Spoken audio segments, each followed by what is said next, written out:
Michal Martikán si aj z 5. olympiády odnáša medailu. Po 2 zlatých a 2 strieborných si v Londýne v C1 vybojoval bronz.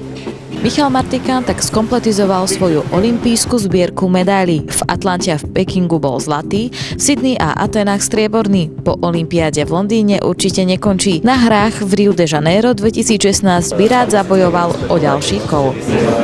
Myslím si, že pridávať netreba, samozrejme treba dávať pozor na kvalitu a myslím si, že môžem zvládnuť všetko to, čo si naplánujem. Vážené dámy, vážení páni, stávame sa všetci svedkami neobyčajnej udalosti. Slovensko oslavuje svoju druhú medailu na hrách 30. olympiády. Získavame bronz, píšeme do histórie druhú medailu, ale sme svedkami ešte ďalšej nezvyčajnej udalosti. Michal Martikán sa zapísal do histórie ako prvý muž, ktorý na letných olympijských hrách získal 5-krát po sebe medailu v tej istej disciplíne. To sa doteraz nepodarilo nikomu.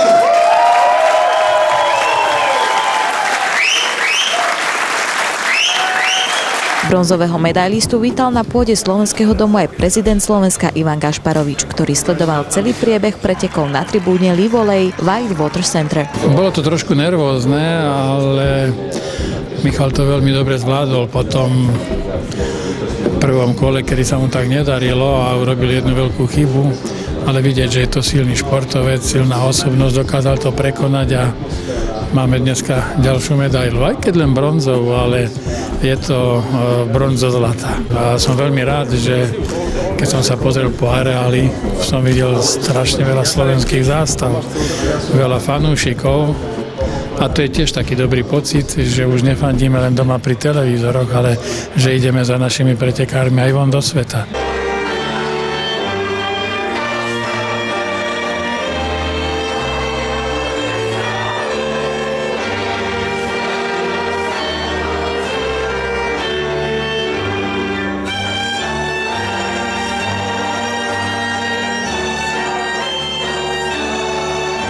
Prezident sa v Londýne už dlhšie nezdrží. Vo štvrtok odchádza za pracovnými povinnosťami do Bratislavy. Pôjdem ešte na judo a pôjdem opäť na kanál, na vodu, kde budú ešte naši. A to už asi všetko.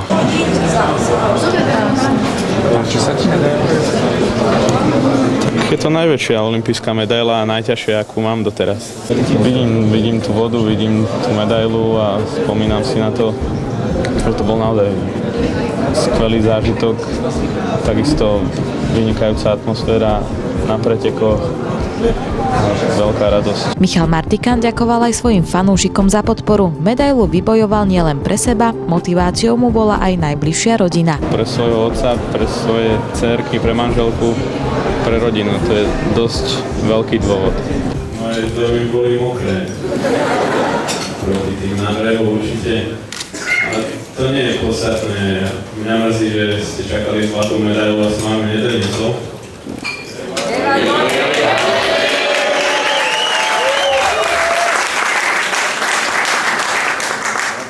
Mňa to mrzí takto tiež, napriek tomu som veľmi šťastný, že sa mi podarilo získať ďalšiu medailu. Ale chcem sa vám poďakovať hlavne, že ste nám trepali palce, teda nie dnes, ale aj kvalifikácia. Slovensko má už 2 medaily. Kto bude ďalší? Nechajme sa prekvapiť. Z Londýna pre televíziu Slovak Šport Klaudia Gregušová a Michal Martikán.